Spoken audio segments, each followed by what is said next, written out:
Hi everybody, we're back again with for another session of the ecosystem, and today we are with none other than Mr. Shikama, the founder and CEO of Food Bundles, and one of the companies that have been mentioned here earlier. And yeah, I mean, we're happy to have you here, Shikama. Thank you very much. So here's how it goes. I mean, we've got a set of 10 questions. Just run them by you one at a time, and then you give us, concise responses as much as you can. Yes. And all of that, hoping that it helps, it adds, to our viewers that are watching us today.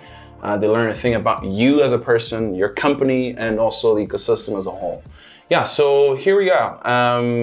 First question is more about your intro. So who are you? Who's Shikama? What does he do? And, just whatever it is you feel like you want to tell us. Oh, thank you very much, Steve. My name is Shikama Dioscore, Rwandese, 30 years old.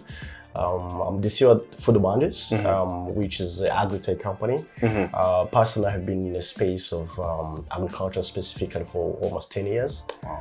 And Food Bundles is my second company. Okay. Before I had another What's one. the first company? Go Limited. Go Limited. Yeah, cool. We've had that product for smallholder farmers as well. So, and we try to help smallholder farmers to reduce post-harvest loss and also support consumers in the cities to have fresh food and at affordable prices. Nice. So basically that's... Okay, yeah, that's who Shikama is, for those that didn't know. Now, tell us about your entrepreneur journey. How has it been like? I mean, briefly. You say 10 years, right? Yes. So has it been like? And 10 years is a lot of... Yeah, a decade. Yeah. I registered my company before I got to university. That was really? 19 years old. So my journey was like, I went to University Huye, University of Rwanda. With a company already registered? With company already registered. Wow. So I was doing my academic background is pure biology. I did botany conservation. So I was starting in Butele and running my startup. And back then, I remember that's when Caleb was also opening. Oh, I see. I see. 2012. So I would go to Butare, spend there like 2 weeks, come to Chigere, spend another 2 weeks trying to learn the business. So I would say it was a little complicated because there's no one like setting as a model. The startup ecosystem was completely new. And also myself being a student and coming to learn business in Chigere because that's where there's conferences, that's where there's a facility, that's where there's internet. I remember I didn't have a computer for 1 year when I was learning the tech company. That must have been tough. Except my staff who had computers, but myself I already had a Samsung smartphone, which I used to. Which would be a phone and a laptop at the same time. Yeah. So moving forward, 2015, after graduation from Butare, then I started fully focusing and also on my startup. So that's it was a long journey, but it still is one because you're still in it, right? Yes. Okay. Now, speaking of that, tell us the biggest mistakes you've done as an entrepreneur, as a founder. Just give us top 2 mistakes you've done. That's a good question because we make a lot of mistakes and it's really hard to pick which one. Give me two top mistakes, like those ones that when you're looking back, you're like, man, this was so stupid of me. Let me think. I think one of the mistakes I did was to overhire people. Like I used to feel happy to have a big team, and that was costly. Yeah, I can imagine. In all aspects, financially and exhausting and so much. So overhiring people, that was a real mistake. Okay, I've done. Another one. That's one. We need 2. Yes. Number 2, I underestimated the value of a customer. You underestimated the value of the customer. How so? So that it means I spend much time building something I wanted myself. not assuming that's what the customer wanted. Yeah, so This thing keeps coming. Everybody who comes here, they talk about that. yeah, so that was a little mistake. It cost me probably 5 years of my time. Wow. Which I could have used to actually build the product the customer needs. Yeah. It's a mistake which costs time, which costs resources. Yeah. And also, I think it comes also with experience because you're young, you are not listening. You're very stubborn. Yes. Not listening was really a cost. Okay. Interesting. Now, tell us, now, after we've talked about the mistakes and all of that, now tell us some of those wins. I mean, I call them wins because those are things that you celebrate at looking back, so this was a good decision that I made. Like top 2 wins that you think really you're proud of, and then they, to some extent, even contributed to the progress you've so far made. Yeah, the first win, starting earlier. It's some would think it's actually not a good idea, but you're saying it's a good idea. It's a good idea. Okay. I started when there's nothing to lose. At that time, I didn't even know what I wanted to do with my life, man. Gosh, I mean, So that was a good decision, starting earlier enough. Like, I have nothing to lose. I can afford any mistake. I see. So that was a good win for me deciding to start up earlier. I see. Another win is deciding which industry. So I have been in agriculture since 2014, and I never changed. So this gives me understanding the whole value chain. It gives me the focus. It gives me a leverage of knowing what I'm doing than possibly anybody in the ecosystem. I see. So I think that was a good decision. It also comes with patience, but deciding which industry I should focus on, that was a good decision and stick to it. It is no matter how the challenges, the crisis, the market I'm serving, people don't understand technology, trying to bring farmers in agri-tech, it's a little hard. But I'm proud of the decision I made because agri-tech is catching up.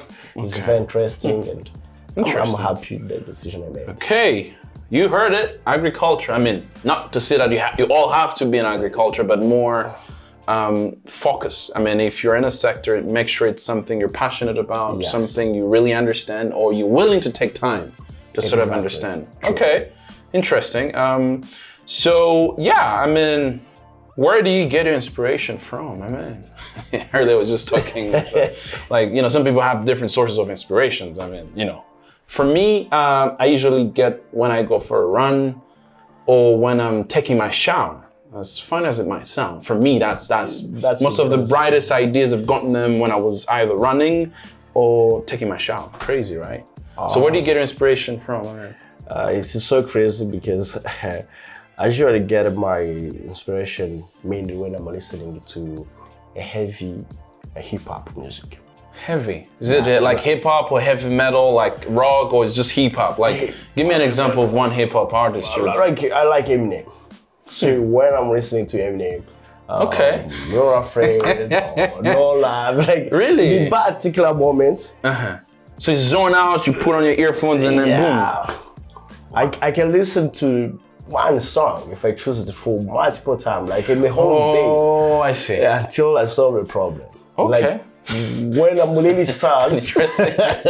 I figure out things so easily, and also I react easily and get inspiration when I'm under pressure.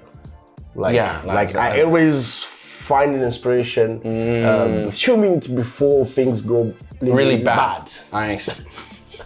That's a good one. I don't know how it works, but that's how I get inspiration. Okay. Yeah. Now, still in that, I mean, now, what is your wildest dream as an entrepreneur? Like just one, like that one wildest dream that you think, if I hit this, then this is it. I mean, as an entrepreneur. Yes. The moment I already have 100 million smallholder farmers. On your platform? On my platform. 100 billion, that's the magic number. 100 million smallholder farmers. Okay. Yeah. Nice one. Now, talking about entrepreneurship, what advice, I mean, let's say 2 do's and 2 don'ts that you tell any entrepreneur that's out there watching this or thinking to sort of cast their net into this, big ocean that's called entrepreneurship? Like 2 do's, like don't do this or do these 2 things. So yes, please don't look for motivation. If you really want to do entrepreneurship, it has to come by you. Be self-motivated to start with. Because if you really need motivation, don't do it. Number 2, the things to do, have patience. Have patience. These things take really long than anyone could possibly tell you, my friend. You will spend a lot of time than, irrespective if you have money or time, it doesn't matter. True. Things take really long. I see. And the most entrepreneurs, especially when you're just starting up, you think the next year, 2 years will be good. I know. It takes time. And the don'ts now. Also the don't, please don't underestimate the customer. Do not underestimate the customer. Listen to the customer. And also execute. So don't delay. Don't delay. Just start that right now. Don't fall into the trap of perfectionism. Yes. Don't have a plan. Don't have a strategy. No, just get onto it. Yeah, get into it. So don't delay. Don't delay, please. Don't delay. Now everybody that comes here, we get asked him this question. I mean, obviously, during the previous ones, is the top 3 startups that you think are going to change the game within the marketing ecosystem. So the rule is you're not included, and we are not included. I mean, us, Exos, we're not included. So you've got to go 3 startups you think these ones, man, the next 3-4 years just going to change the game here. There is a small company coming up. It's called Mr. SMS. Mr. SMS. Possibly you don't know it, but I never heard of it. Yes. First time hearing of it. Yeah. They are into tech infrastructure. So they provide like SMS gateway, they do security, they do server systems. I see. That. Mr. SMS, you say? Yes, Mr. SMS. I follow them closely. I've been working with them for the past 3 years. I see the progress. I see. The money behind it is called the Alex. Ganakweli. Yes. Coming for you, Alex. Yes. We're coming for you. So I like the consistent. Also, it's an industry which is very difficult because tech infrastructure, a few people are into that space. I see. That's one. Number 2? That's number 1. Number 2, from where I stand, I think bag innovation is promising because we have issue of talent. Very. Yeah. So the skills, the talent, and tech rely on human resource. The more you have a good performer, then you can have a product. So I think the moment they figure out how to actually optimize their distribution and also understand the business model, I see. bag innovation has high potential to really... Bag innovation. Okay. So that's number 2. Number 3. Number 3, it's called Ilonji. They're very young people. Ilonji. Yes. That's orange in Kinyarwanda. Yeah, like Ilonji. Orange. Okay. Orange, yeah. So those guys, they're part of Ignite. You possibly I see. Heard of them, yeah. Yeah, but because we also have a challenge of logistics. So what they do, they connect. It's like Uber for trucks. So you are looking to move your goods from this location to another one. So I see. They provide you a truck. Nice. They help you to understand the budgeting. They calculate that. It's basically like Uber. And these things, when you look at the continent, that's one of the biggest challenges, actually. Yeah, we have the issue of logistics. Of course, the founders are still young. They need a lot of support, like also some time, of course, to mature. But in my industry, in my view, those are 3 companies, I think, like Mr. SMS, Bag Innovation, and Ironji. Oh, nice one. The next one is now more about the ecosystem. Give us, somebody who's been in the game for over 10 years now. Now, let's say looking for the next 4 to 5 years, 3 biggest predictions that you have as Shikama? Three predictions. Yes. It could be good, it could be bad. I mean, who cares? Anyway, just predictions. Yes.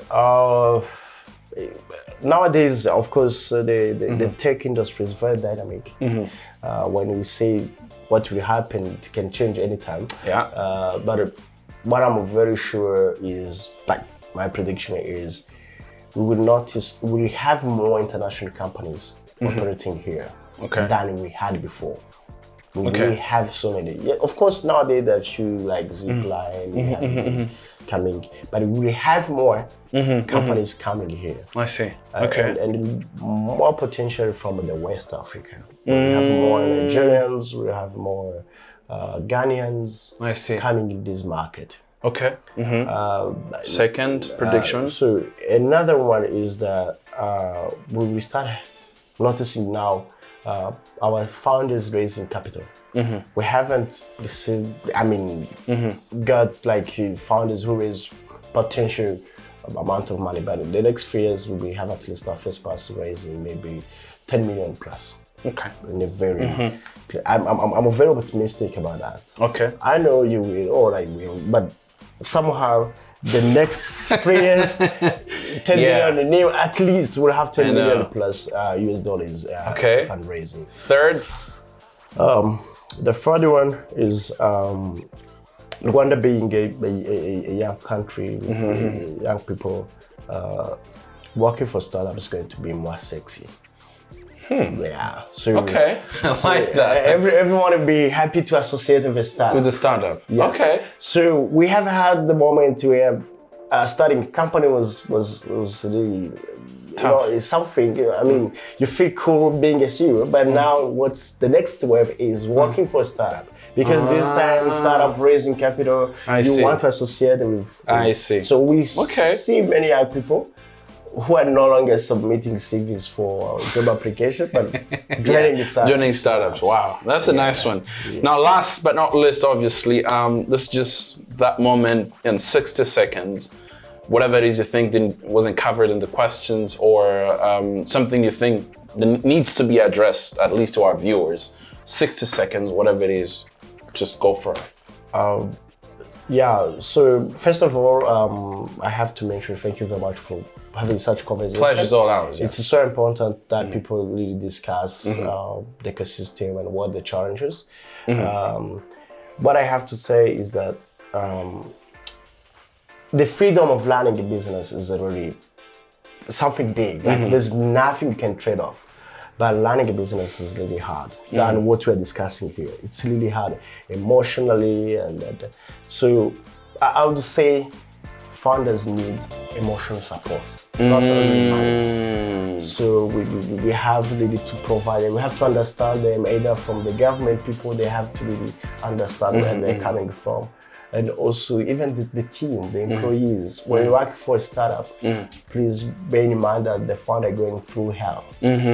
So try to understand them. It's something people don't communicate easily, but emotional challenge we go through, man. Crazy it's stuff. A hell. Yeah, I know. So it's something I can tell. Yeah. And for the people who want just to start up, please don't do it unless you feel like this is a calling. True. With that, signing off. Thanks for joining, and until next time, take care. Bye.